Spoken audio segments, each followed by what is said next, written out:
le premier problème où ça m'a vraiment fait mal, où ça m'a tilté, c'était vraiment ce match contre la Lazio où les cris de singe étaient vraiment très intenses et où ça m'a même déconcentré, où je pensais vraiment plus à jouer au foot, je pensais à autre chose. Et pour moi, penser à autre chose dans un match de foot, c'était vraiment très bizarre parce que je suis quelqu'un qui se donne à 100% dans tout. Surtout dans un match de foot où je fais ce que j'aime. Pour moi, j'ai l'impression que j'étais pas à ma place à ce moment-là. J'ai l'impression que je faisais pas partie de ce monde-là. Et avec du recul aujourd'hui, je pense que c'était l'effet contraire. C'était eux qui devaient avoir honte et c'était à nous de montrer, de s'affirmer que notre place, elle était là et que ma place, elle était sur le terrain à ce moment-là parce que je pense que ces abrutis qui ont fait ces cris de singe aujourd'hui, s'ils sont en face de toi, ils ne le feront jamais en face de toi. Je pense que ouais, il doit y avoir de la solidarité entre nous, mais la solidarité, elle ne doit pas être juste entre nous. Je pense que c'est tous les joueurs qui doivent avoir la solidarité. Moi, quand tu vois toute mon équipe qui était gênée après la première mi-temps, qui me disait courage, t'inquiète, si tu veux arrêter le match, avec toi, on arrête le match et tout. Déjà, ça, c'est un grand geste parce que mes coéquipiers, ils étaient là avec moi. J'avais Goulam à mes côtés à la mi-temps et je lui en parlais. Je disais, mais Fawzi, c'est moi ou ils sont tous en train de me faire des cris de singe? Après, il m'a dit, ouais, Kouli, c'est vraiment abusé là. Et je sais pas, si toi, ça te déconcentre et tout, si tu vas arrêter, tu nous fais un signe sur le côté et on arrête. Et tu ne dois pas te forcer à jouer. Je ne veux pas parler de l'arbitre, on va dire. Je veux parler seulement du racisme parce que je ne veux pas donner la faute sur lui. Il a fait ses choix et il a décidé qu'il n'y avait pas lieu d'arrêter le match, mais je pense que pour moi, il y avait lieu d'y arrêter et c'est dommage que ça n'a pas été fait. Aujourd'hui, on voit encore que ça existe et on l'a vu avec Romelu Lukaku à Cagliari où il a subi aussi du racisme et on voit qu'il y a certains tifosi de son équipe qui n'appellent pas ça du racisme et disent que c'est seulement de la déconcentration. Mais où tu vois de la déconcentration quand il y a des personnes qui ont de la haine contre la couleur de peau de quelqu'un? Pour moi, c'est pas du tout ça. Je sais que dans le foot, il y a du chambrage, il y a les supporters qui chambrent certains joueurs, c'est normal, ça fait partie du foot.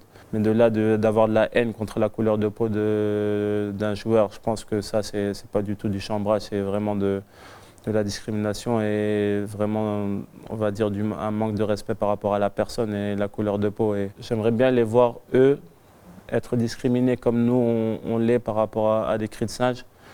Mais être seul au milieu d'une masse, ça fait vraiment mal. Et avec le recul aujourd'hui, même quand j'en parle, je suis un peu, ça m'énerve un peu parce que ça ne devrait pas exister aujourd'hui.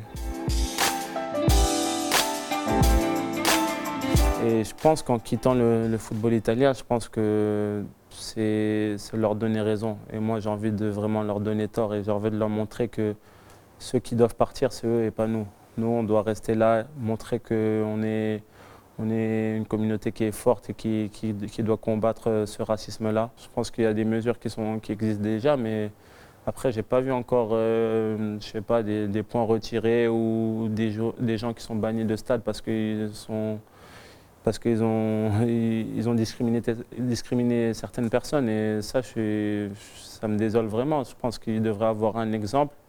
Et quand il y aura un exemple, je pense que ça va commencer à se réduire très fortement parce qu'on voit qu'il y a certains pays qui sont en avance. Et il faudrait prendre exemple sur ces pays-là parce que c'est des pays où le football est très important, comme en Angleterre. Je pense que tout le monde, c'est le football le plus suivi dans le monde entier. Et aujourd'hui, on voit qu'ils ont des mesures drastiques par rapport à ça. Et je pense que le football italien devrait prendre exemple sur ça. Napoli, c'est tout le contraire aussi. Ça, c'est le paradoxe, c'est qu'à Napoli, je suis arrivé, ils m'ont accueilli super bien, j'étais super bien ici, ma famille est super bien. Mes amis se sentent bien, ils vont au centre-ville, je pense qu'ils disent tous ouais, t'es le frère Fratello di Koulibaly, Fratello di Koulibaly. Et je pense que mon frère est super content parce que voilà, quand on voit tous les vendeurs sénégalais qui sont là dans la ville de Napoli, les gens les appellent Koulibaly et eux sont super contents. Donc moi, ça me fait super plaisir par rapport à ça parce que on voit qu'ils sont vraiment acceptés. Ils disent tous que c'est des gens qui sont vraiment braves et ça me fait super plaisir. Pour moi, c'est cette image-là qu'on doit avoir des Sénégalais et des personnes de couleur. C'est des gens comme les autres et Voilà, c'est des gens qui ont la joie de vivre. Et à Naples, j'ai vu que ces gens-là n'ont aucun problème. Moi, j'ai jamais entendu des problèmes de racisme à Napoli et j'espère qu'il n'y en aura jamais. Ça m'a vraiment surpris, mais ça me fait aussi plaisir parce que c'est une joueuse très importante du football féminin. Aujourd'hui, je pense qu'elle a totalement raison, que toutes les discriminations doivent être jugées à la même mesure.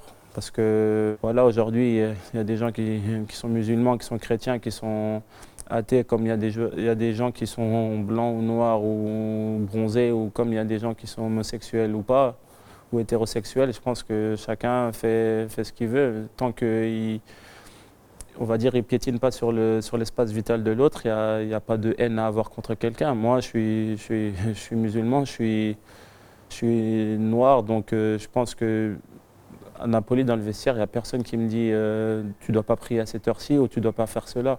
Moi, je l'ai fait dans mon espace vital et je pense que je ne gêne personne en faisant ce que je fais. Et comme les autres ne me gênent pas en pratiquant leur religion. Donc, je pense qu'elle a totalement raison dans son discours où toute discrimination doit être traitée de la même manière. Et je pense qu'il doit y avoir des choses faites contre cela et j'espère que ça sera fait.